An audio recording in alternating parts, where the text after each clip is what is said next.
Good evening. You're listening live to the Extreme Movie Show. I'm your host, Rob, broadcasting to you from the Extreme Studios in the Pine Hills Palace, just west of Orlando, Florida. I have from the great Midwest, RDV. And of course, RDV, we're going to be talking about a very special movie tonight. An oldie, as they say, but a goodie, right? This is the Indeed. Defiant ones from 1958 with Tony Curtis co starring alongside Sidney Poitier in a movie about a black man and a white man, both felons, who, through no set of circumstances of their own, find themselves escaped, but yet bound to each other and are trying to get away. And so I'll just point this out there for everybody that's not familiar with this movie. This is one of the first big time racially diagnosed kind of films in terms of themes and comments. There may be some old expressions in here that may trigger some people, but it's by far one of the better movies out of the 50s. You and I have covered Sidney Poitier on a film or two, and we've yet to really get into Tony Curtis, who's just an incredibly good-looking man. Of course, father to Jamie Lee Curtis, along with the chick from The Birds, I think it was, or Psycho, whatever. Man, this film's good, and I'm curious. I hadn't seen this in a long time. When I watched it, I forgot how good it was, and I'm curious if for you this was a first watch. Yeah, this is the very first watch for me. And I don't think I've ever had Sidney play in a movie before reviewed. We did a movie of his a while back, whose name escapes me off the top of my head. It was the first time we did it, but we'll get back to that shortly. But yeah, first watch for you. I'm glad you picked it actually too. What made you want to like lean into it? What other initial thoughts do you have? Well, this is a movie that Eric Breen from the channel has recommended. It's one of his top things to watch.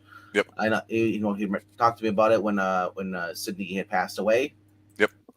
He's like, you should check this out. It's like one of his probably the best movies, and Tony Curtis too as well. Uh, I was like, okay, well, let's check it out because I like going back to like the 40s and 50s, and like it sounded interesting. So obviously this is during racial times. A white man, a black man, and racial differences handcuffed together, trying to basically survive without being caught. And like I said, I don't know anybody else in the cast because this cast is so old, man. These people, as Eric says, even the kid's dead probably. This, even the little Billy. Well, one of the things about it to me that's interesting is that I don't see how you can't really talk about a film sometimes without talking about morals and all that. So we have felons, and so we automatically think they're supposed to be bad guys, whatever the situation is. What we're really witnessing is the bonding between two adult men and how they perceive the world. And this is at a time when women's movement was starting to come into play. We're starting to get a bit of progressive politics here in the United States and all that. You definitely had northern versus southern types of attitudes towards certain things, and not saying anything is right or wrong in terms of the politics of the time, but that really is a snapshot of what it was like. And so, to me, when you have somebody that handles himself with the grace and class like Sidney Poitier does, and is also a strong actor as well, I think that goes a long way towards giving a lot of meat on the bone here. But I think, of course, a lot of people talk about how for Tony Curtis, a pretty boy, a good-looking young man, not a big dude by any means physically, but he does have a certain range in this film that he portrays that we see from the beginning, and we see it kind of change a little bit. So it's interesting, the dynamic with Sidney to me being the bit more pragmatic world war person because of what he's experienced through his color and growing up. He's more like the more mature, realistic person, right? Whereas Tony Curtis's character is kind of like a little hothead, kind of like him, and kind of learns things out too. And there's a couple great scenes I think in here too. But any other initial thoughts or things you want to bring up here before we dive into a couple scenes? I want to say I did mention about even the boys dead in this movie, Billy. Yep. I looked him up. The guy died in was it 1975 or 76? Mm-hmm. And because he got in a car accident, a speeding car hit him, and it knocked him 60 feet, and he got pneumonia 10 days later and died. Yuck. So otherwise he'd still be alive. He was born in 1945. So I mean, man, it's like, wow. I was thinking like, because this is 1957, so if the kid's young, chances are the kid could still be around. It could be alive today. It's not one of those the 40s movies. This is like 1957. So I was like, man, even the freaking kid didn't even have a chance to like the actor. But Claude. I didn't recognize the name Claude Atkins in here too. Oh yeah, a Yeah. younger Claude Atkins. Yeah, Yeah. Lon Yes. Chaney's in Yes. it as well. And Lon Chaney Jr. And I'm not good at the cast because I don't recognize them unless I hear their name, but by their face though, because I haven't watched enough movies with them. Right. So I was like, wow. I was like, I didn't even know Lon Chaney was in here until you said something. I was like, oh my gosh, that is Lon Chaney. Now that I look at it, but it's also weird watching a movie in black and white. To me, It's not weird to me, but I can understand it because yeah, yeah. obviously they're not made, but they were what were on TV a lot back in the 70s and Well, 80s, really. to me, it's weird because the last movie I watched in black and white, I'm trying to think, was oh man, the the gangster movie we watched where the guy helps the girl.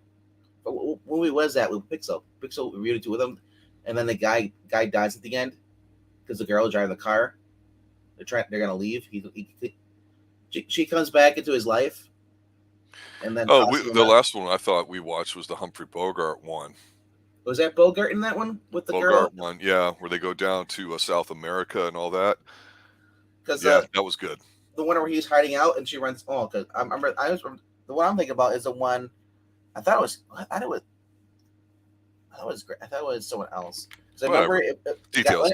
anyway, the details with the guy was basically had a new life, he had a new girlfriend, then his old girlfriend comes into town. Oh, he's forced to go help out his old girlfriend. Yeah.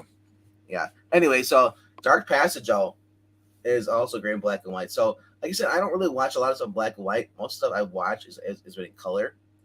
So and then plus in 1957, like some stuff was in color by then, but not a lot. But so yeah, so what's the one thing when you watch stuff in colors? Did say with reading comic books, sometimes as far as black and white, when they're driving and it's dark at night, it is dark. Yeah. And then it's so versus if this had been in color, you'd probably notice some more things, because But so I love that they use the black and white for all these things because it hid a lot of the flaws, you know. Shooting something, obviously digital in today's world's different than shooting film, but it's also different than shooting in color. And like obviously now you can use lenses and all sorts of stuff, and you see a lot in like the Marvel and DC films where they have like this grayish bluish tinge to it, or like when Professor Pixel and I reviewed Dark Shadows: The Revival, the TV show from 1991. There were some scenes that back then when they translated it to DVD or whatever and for release, they forgot to like hit a button or something like that, for the lenses to show that this is supposed to be seen at night, so it looks like it's shot in the middle of the day, and it's just weird seeing that. And in these older films, you're right, shooting them in black and white hides a lot of things, but also the director is shooting around that, and somehow I think what it does is kind of hides a lot of detail, so you're focused more on the scene at hand, what's going on. It's more of a stage kind of feel to me than everything else, because again, the aspect ratio is a little different, and a lot more things are very close in as far as seeing them. You don't have this wide John Carpenter type of shot where something goes from one side of the screen all the way to the other, or something big and glamorous, or quick cuts and zooms. You just have these real typical dissolves and everything else. It's a very deliberate way of shooting, you know what I mean? Yeah, but yeah, like I said, it's so and Sidney Poitier, like is a good actor. I actually want to watch some more stuff with him. Yeah, he died last year, I think it was, and we had only. I don't even know if we did anything with him at that point as far as reviewing. To me, this movie on the short list of his films, or even Tony Curtis, or just in general black and white 50, this is a very good one. There was a lot of talk about somebody you and I have a lot of love for that we've only covered a few films. Robert Mitchum was going to possibly be in here, and that didn't happen, but I can't find really any fault with the acting in here. I think what this movie is, it's more of like a morality play. You've got Mhm. these two characters, we're introduced to them, we see them through just literally, a twist of fate, no pun intended, able to escape from being transported. And so they're chained together. It's a Yep. couple feet. And of course, you're going to have issues because you have to work together and stuff. So it's not a cute, funny buddy cop sort of type thing. It's a situation where No. we're going to place them in situations So that way we can use that as a way to talk about the way we see the world work with stuff. Lon Chaney was Big Sam, the guy that caught him, because they were going to get lynched. And he Yeah, didn't really want that to happen, and then he let them go free because, of his background or whatever. So, if you want to put, a religious aspect to it, you can talk about second chances and morality and all that stuff. But I look at it as Sidney Poitier is kind of like the calm one between the two, even though he's got a lot of juice. But Tony, he's like that young teenager that they doesn't call him think what know they any call him. better. They call him Joker. Yeah, because he's a goody. And like basically the gist is that as they're running away, like I said, he runs into this woman who basically has a thing for Joker, but she doesn't like Colin Noah, basically Yeah. Sidney Poitier's character, and man, she is downright evil. She's a devil woman. She's evil. She's This like is by far the creepiest part of this whole movie to me, and it's scary. It's not the ending that's tragic or the opening. It's this whole scene with and I'm going to go out there and say it and poke fun at it. It's one of the first cases on film of single mom syndrome. she wants Tony Curtis's character to herself, and then she wants she was like we'll run away together, and then she sends Sidney's character Noah here go Mhm. to the whoops, but when he doesn't, but she doesn't say, oh it's fine, you go right there, they'll be fine. But what she doesn't say is that she's it's a dangerous swamp, so she hopes that he dies in there. That way, there's no trace to tell where her and Joker went to. You can't Yeah, speak; he's dead. yeah. But yeah, it is just It's evil. crazy. Yeah, It's pure um, selfishness. yeah. And then eventually she revealed that she lied. And he basically goes back and runs after his friend. You know, and of course Billy shoots him, little boy. The Mhm. little boy shoots him, and they have finally the cops catch up with them. Because he's laying in Sidney's arms Mhm. as the sheriffs show up. It kind of reminds me of Cool Hand Luke a little bit.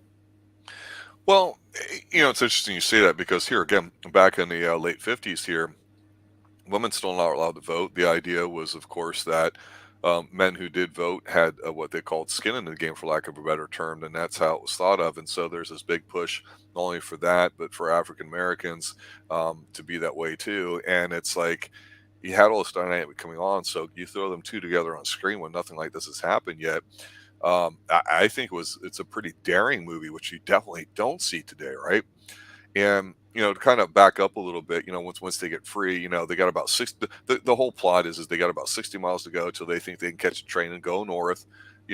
Shades of the Underground Railroad, sort of, so to speak. But they Yeah. don't know if it really exists. But it's a plan. You got to have a plan, right? And then you Mhm. execute it and adjust. So they've been trying to work on getting the chains off. Of course, you're going to have a physical. I'm not going to say a fight, but there's going to be between guys who's in charge here dominance wise. And, Tony gets all pissy and he wants to throw hands down. And Sidney, in the classic way he does, you can see him almost wanting to get violent. Then he just kind of like laughs at him and says, hey, if you want us to be here and now, we can do this. He goes, but I don't think it's, pretty smart, basically. And I'm like, and Kurt's like, which I thought was kind of funny. So we've established that Sidney's the physical one, and while they're arguing and fighting over stuff and giving the perspectives, we start to see that they almost trust each other. And by the time they get through the potential lynching, as it were, they basically got a second lease in life. That's when shit gets real, because this woman that he meets, or they meet, I should say, she's a single mom on her own. Whatever you want to say about that situation, she's got a young little boy there, and you being from the Midwest and a gun aficionado, I would tell you back in the days, people used to bring their guns to school, especially during hunting season. You'd go after work, not a problem. Things are not like that anymore. So it was very commonplace for a young kid to have a gun in a house, or there'd be more than one, and learn how to use it and everything.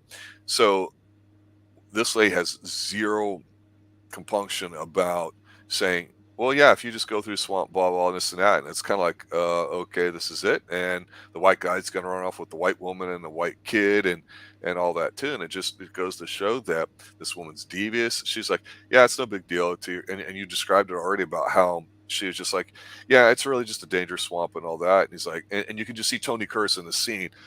He gets so shocked. He's like, what the fuck did you do that for? are you kidding? And she says all that stuff that we talk about, with women in general in Mhm. today's world about whether they're nice or not. When she's like, well, we can go to the big city, we can go dancing, we can do this, we can do that. I've saved some money up, blah blah blah, and this and that.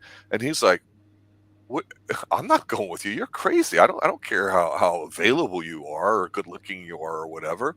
She is so desperate. It's so pathetic. And so we're like, okay, he's gonna go save his boy. We Well, got the thing on, and then the kid friggin' shoots him in the damn back. Basically, he's just like get off my mom, and boom. And you're like, you motherfucking little kid. right? You know she did wrong. And, Yeah. and that's why this scene is so evil because the kid's not raised in a good environment. No. The wife's not right in the head. Yes, it's with a felon, but she's Where's so the desperate to dad? have anybody in her life at all. She does bad things. Nothing good can come from that. Did the dad leave or did she murder the dad? They don't know about this. And the crazy thing about this, these guys escape. They're on escape from prison. Tony Curtis, they have both seen evil men probably in there, and to find it on the outside is shocking. Yeah. Because you would think like, oh my gosh, like we're in here. The grass is always sweeter on the on the other side. It's always greener, I guess you call it. But yeah, in this case, it was is barren, cold, and just dirt, just like it is on the inside of the prison cell. Yeah. It is just, man, talk about the worst luck. Well, it can. This is a movie that I would say is not fun, but that doesn't mean it's not a good No, movie. no, but You don't have to come out of there going, hey, that was fun. That was Mission Impossible 7 and 8 all right, rolled into one, yeah, right? But it's a serious movie, and I like it. And the ending, you can call it tragic or whatever you want. I don't. I mean, you can look at it, I think, a couple different ways.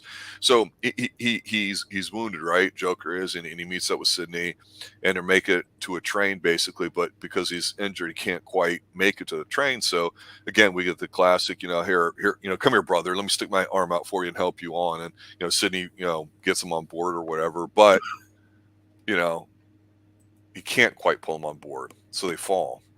And they know that their time's basically up. And like you say, the sheriff comes up and he finds Joker. He's just laying, or Joker's laying in his arms, and it's like that's pretty much the end of the movie. And it's like it was an appropriate ending, so I'm not mad at it.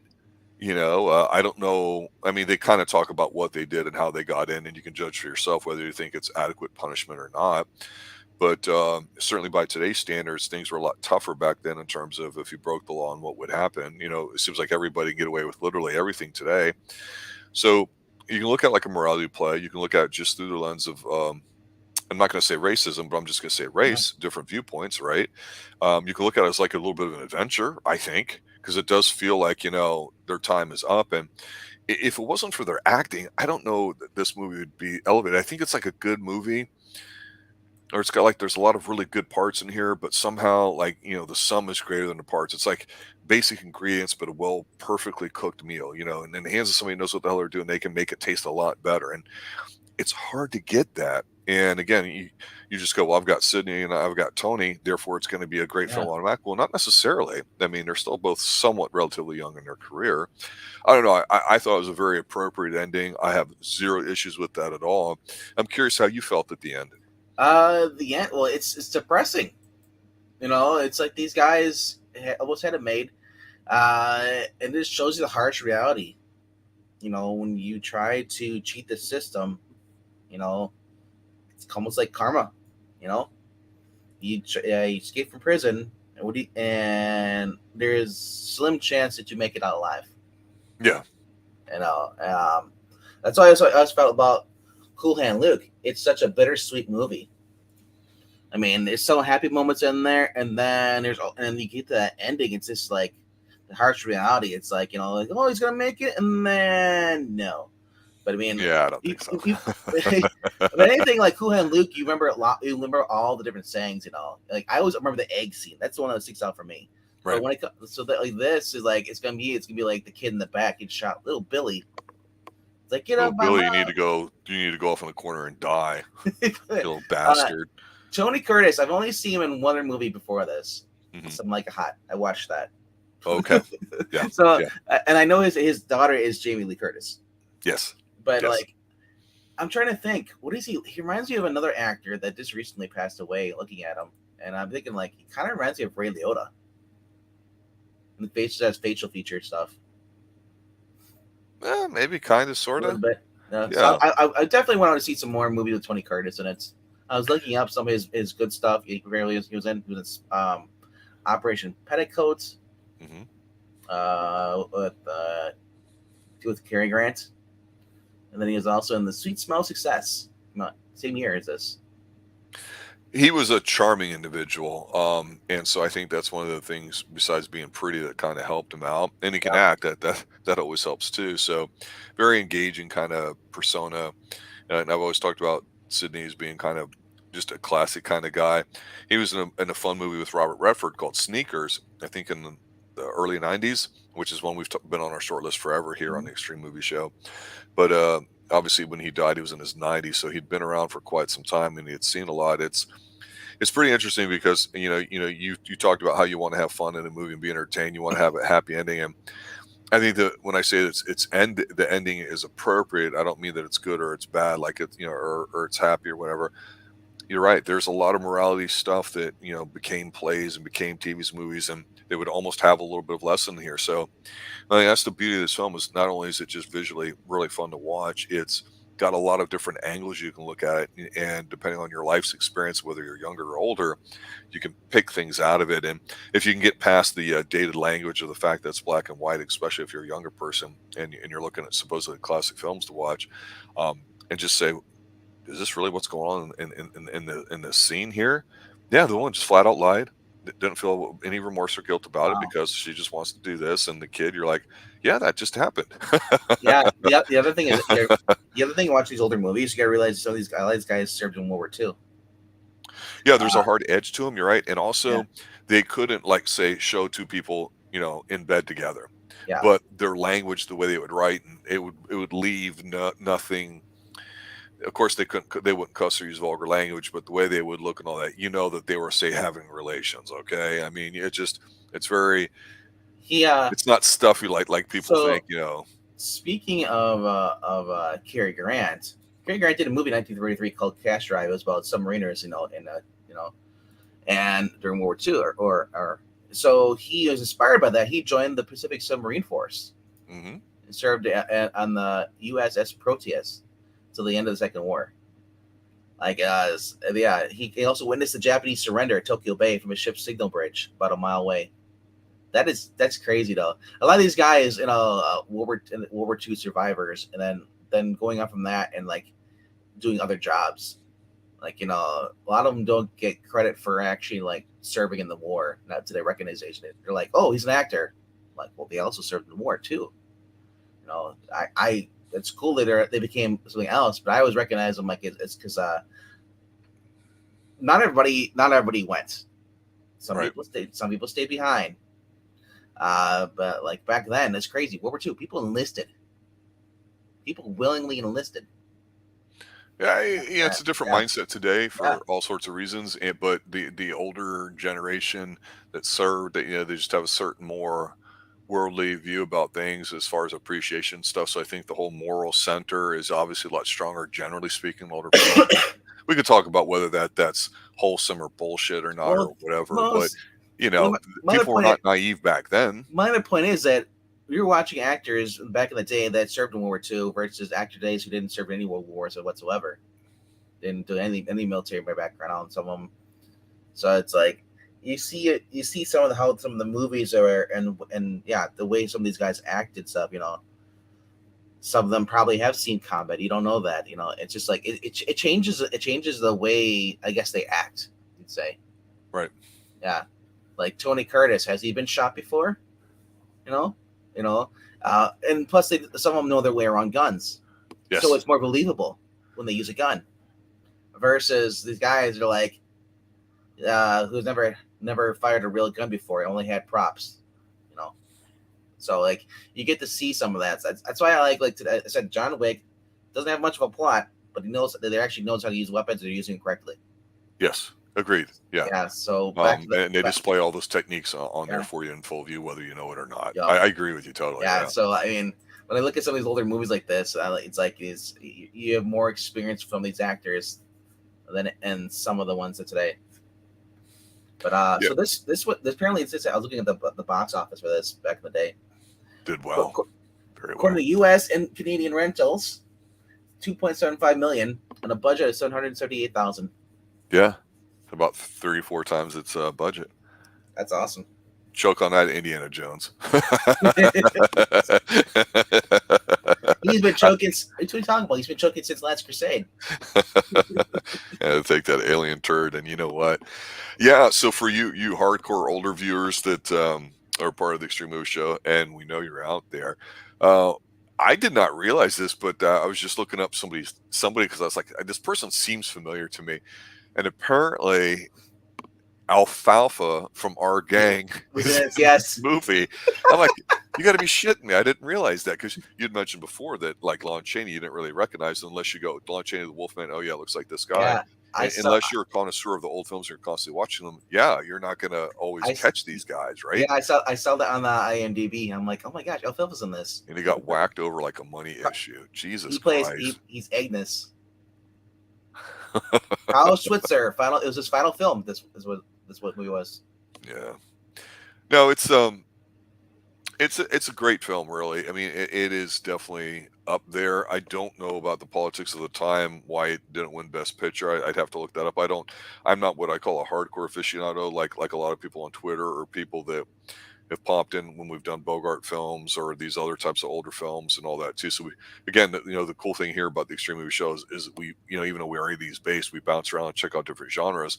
I'll mention this before getting into my final thoughts here is that I had seen this movie, and I remember I was a big Robert Urich fan back in the 80s because I love detective stuff, The Equalizer, Hardy Boys, TJ Hooker, all that crap.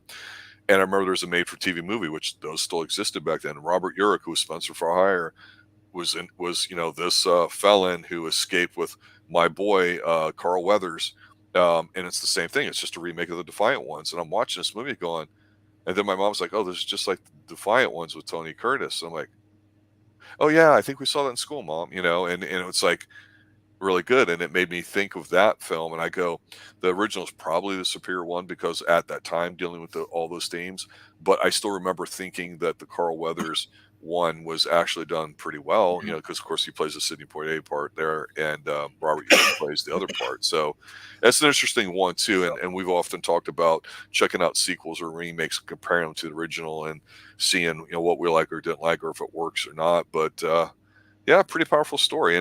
And to me, one of my last thoughts here is, besides it's a great movie, go see it, is that it would only be a few more years until TV, I think, really hit its stride in the 60s with the, I say Quinn Martin productions, meaning like The Invaders and The Fugitive, of course, immediately comes to mind, where you could travel like from town to town, place to place, and use that as your riding vehicle to put your character in a position to tell a story about a particular theme or to explore something while you're chasing something. And it really started to become a commonplace, so much so that you saw it with Star Trek in the 60s. You definitely saw it with, say, the Incredible Hulk in the 70s, which you and I have talked about briefly here on the Extreme Movie Show. So this whole idea of taking these two felons, it's not really about why they're felons necessarily, or do they escape or make it at the end. It's them uncovering things about themselves as human being, the relationship that they develop along the way with whatever situations you choose to put them in.